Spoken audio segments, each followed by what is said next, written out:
কি হচ্ছে বলুন তো? কি শুরু হয়েছে ভারতের রাজনীতিতে?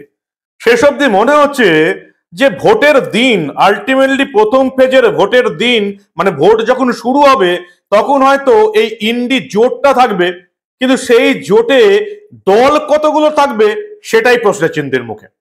কংগ্রেস থাকবে, কিন্তু সেই কংগ্রেসে নেতা কতজন বাকি থাকবে সেটাই এখন প্রশ্নের মুখে। ছন্নছাড়া ইন্ডি জোট, এবং আরো বেশি ছন্নছাড়া হচ্ছে এই ইন্ডি জোটের প্রথম শরিক, প্রধান শরিক কংগ্রেস। সোনিয়া গান্ধী কি রাহুল বাবাকে প্রধানমন্ত্রী দেখতে চান, কিন্তু আদৌ কি সেটা সম্ভব হবে? ইন্ডি জোটের নেতারা কোনো আশা দেখছেন না, প্রধানমন্ত্রী মজা করছেন ইন্ডি জোটের নেতাদের কথা অনুযায়ী। আর এবার মধ্যপ্রদেশে কংগ্রেসে একেবারে ভাঙন শুরু হয়ে গেল। প্রথমে আমরা মহারাষ্ট্রে ভাঙন দেখলাম, এবার মধ্যপ্রদেশে ভাঙন দেখছি। কি শুরু হয়েছে লোকসভা ভোটের ঠিক আগে? বিজেপির চাণক্য অমিত শাহ কি এমন খেলছেন যাতে কংগ্রেস এবং ইন্ডি জোট ভেঙে খান খান হয়ে যাচ্ছে? মধ্যপ্রদেশে কি হচ্ছে সবটা শোনাবো এই গুরুত্বপূর্ণ প্রতিবেদন। শেষ অবধি দেখুন। আমি মানব, দা নিউজ বাংলায় আপনাদের স্বাগত জানাচ্ছি।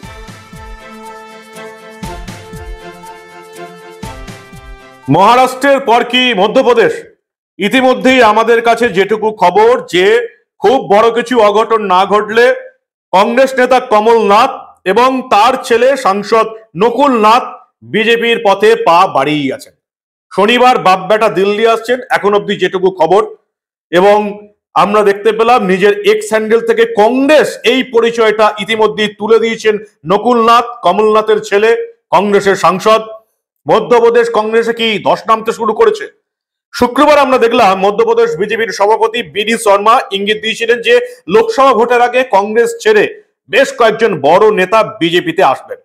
এবং তারপরই শনিবার দেখলাম মধ্যপ্রদেশ কংগ্রেসের ডামাডোল শুরু হয়ে গেল। বিজেপির নেতাদের সঙ্গেই নাকি দেখা করতে আসছেন কমলনাথ এবং তার ছেলে। এবং বিডি শর্মা বিজেপির সভাপতি বলেছিলেন বিজেপিতে কেউ আসতে চাইলে আমরা স্বাগত জানাবো। গত এক সপ্তাহ আমরা কি দেখেছি? মধ্যপ্রদেশের দীনেশ আরিয়ার, রাকেশ কাটরার মতন প্রভাবশালী নেতারা ইতিমধ্যে দল ছেড়েছেন। কমলনাথ যদি দল ছাড়েন তাহলে বলাই যায় এবারে লোকসভা ভোটের আগে কংগ্রেসের কাছে এটা কিন্তু একটা বড় ধাক্কা হয়ে দাঁড়াবে। কংগ্রেস, এই কংগ্রেসকে নিয়ে ইন্ডি জোটের শরিকদের মনোভাব কি? মমতা বন্দ্যোপাধ্যায় নিজে বলছেন যে কংগ্রেস আদৌ 40টা আসন পাবে তো? আর সেটা দেখি আবার বিজেপি নেতা, দেশের প্রধানমন্ত্রী নরেন্দ্র মোদী একেবারে লোকসভায় দাঁড়িয়ে কংগ্রেসের উদ্দেশ্যে কটাক্ষ ছুড়ে দিয়েছেন। কি অবস্থা কংগ্রেসের শুনে নিন। মমতা বন্দ্যোপাধ্যায়ের কি ধারণা লোকসভা ভোটের ঠিক আগে, আর সেই ধারণাকে কটাক্ষ করে নরেন্দ্র মোদী তিনি কি বলছেন শুনুন আপনারা। সমস্ত রিজিওনাল পার্টিকে ঐক্যবদ্ধ করে এক জায়গায় দাঁড়াতে कांग्रेस তুমি তো একা পারবে না, তুমি 40টা সিট পাবে কিনা আমরা জানি না। पश्चिम बंगाल से चैलेंज आई है कि कांग्रेस 440 पार नहीं कर पाएगी, 40 पार नहीं कर पाएगी। কমলনাথ, আপনারা জানেন কমলনাথ প্রায় 1980 সাল থেকে একটানা কংগ্রেস সাংসদ হয়ে আছেন। মাঝে কংগ্রেসের মন্ত্রী ছিলেন। 2018 সালে প্রদেশ কংগ্রেস সভাপতি হিসাবে প্রায় 1.5 দশক পরে ভোপালে কংগ্রেসকে ক্ষমতায় আনতে সাহায্য করেছিলেন।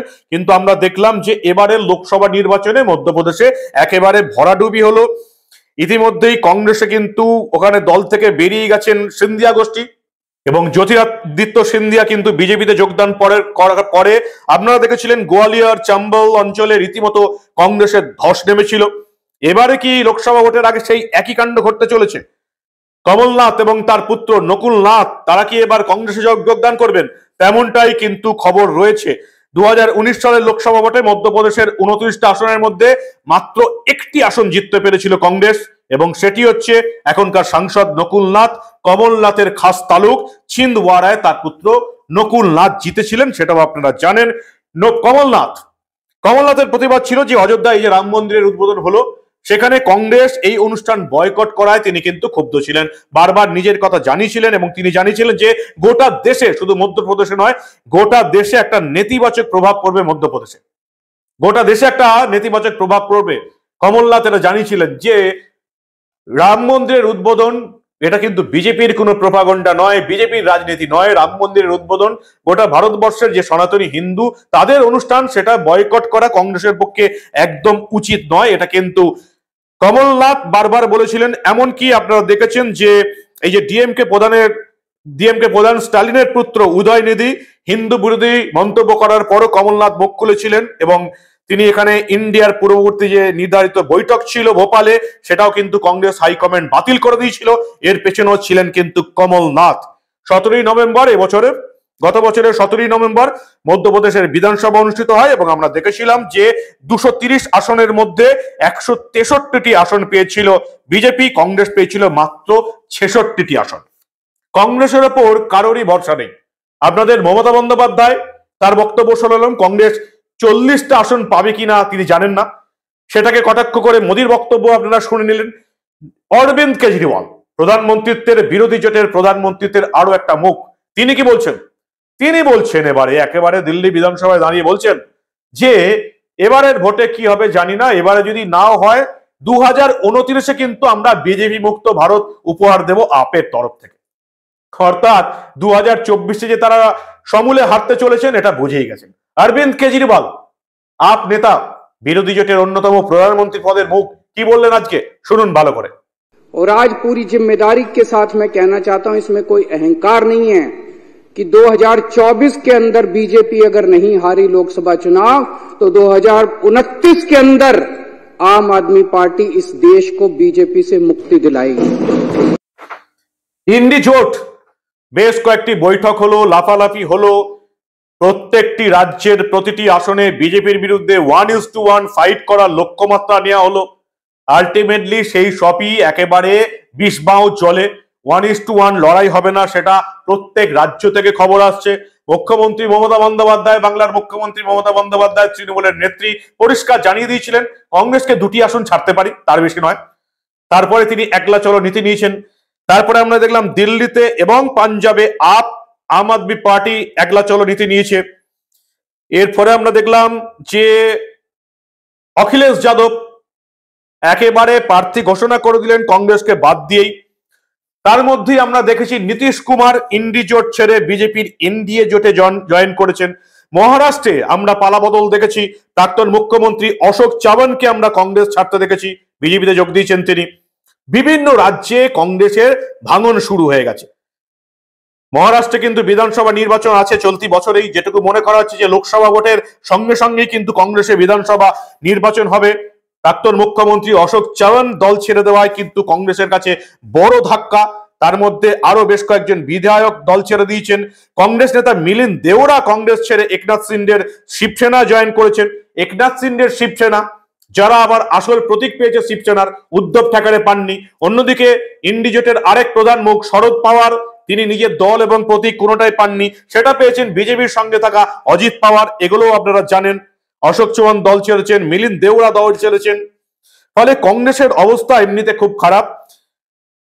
তারপরে আছেন বাবা সিদ্দিকি, কংগ্রেসের মহারাষ্ট্র কংগ্রেসের সংখ্যালঘু মুখ বাবা সিদ্দিকিও কিন্তু একনাথ শিন্ডের শিবসেনায় নাম লিখিয়েছেন। কংগ্রেস একেবারে জর্জরিত অবস্থা, যেমন মহারাষ্ট্রে তেমনি মধ্যপ্রদেশে। ইন্ডি জোটের হাল আরো খারাপ, নীতিশ কুমার দল ছেড়ে দিয়েছেন। তারপরে আমরা দেখেছি জয়ন্ত চৌধুরীর আরএলডি ইন্ডিয়া জোটের অংশ নয়, পরিষ্কার ঘোষণা করে দিয়েছেন। মমতা বন্দ্যোপাধ্যায় বলছেন কংগ্রেস 40টা আসনও পাবে না। অরবিন্দ কেজরিওয়াল বলছেন 2029 সালে বিজেপিকে হারাবো। কি হচ্ছে বলুন তো? এই ভোটে বিজেপির এগেনস্টে আদৌ বিরোধী কোনো দল থাকবে তো? ইন্ডি জোট থাকবে না, সেটা তো আপনারা আগেই বুঝে গেছেন। 5 রাজ্যের ভোটের পর, বিশেষ করে 3 রাজ্য বড় রাজ্যে কংগ্রেস ধরাশায়ী হওয়ার পর ইন্ডি জোটের পিন্ডি আগেই চটকে গিয়েছিল। যত ভোটের দিকে এগোচ্ছি তত কংগ্রেস ভাঙছে আর ইন্ডি জোট ভাঙছে। জোট যে হবে না, প্রত্যেক রাজ্যে যে আলাদা আলাদা লড়াই হবে সেটা তো এখন প্রমাণ হয়ে গেছে, আপনারাও জেনে গেছেন। কিন্তু সবচেয়ে বড় প্রশ্ন হলো যে কংগ্রেস এবারে লোকসভা ভোটে বিজেপির সবচেয়ে বড় বিরোধী, কংগ্রেসের অস্তিত্বই আস্তে আস্তে বিলীন হয়ে যাচ্ছে। নেতারা দল ছেড়ে দিচ্ছেন লোকসভা ভোটের আগেই। কংগ্রেস, মমতা বন্দ্যোপাধ্যায় সন্দেহ প্রকাশ করছেন 40টা আসন পাবে তো? সত্যি কি কংগ্রেস গোটা দেশে এবারে লোকসভা ভোটে 40টা আসন পাবে না? আপনারা কি বলেন? সবটাই তো দেখছেন। ইন্ডি জোটের অবস্থা আপনাদের বললাম, কংগ্রেসের অবস্থা আপনাদের বললাম, কি বলেন আপনারা? আপনাদের মূল্যবান এবং গুরুত্বপূর্ণ মতামত জানান দা নিউজ বাংলার কমেন্ট সেকশনে। আর দেখতে থাকুন দা নিউজ বাংলা। লোকসভা ভোটের এরকম অনেক খবর আমি আপনাদের কাছে তুলে ধরবো, কারণ আমরা এই ধরনের কোনো ঘটনাই চেপে রাখতে দেব না।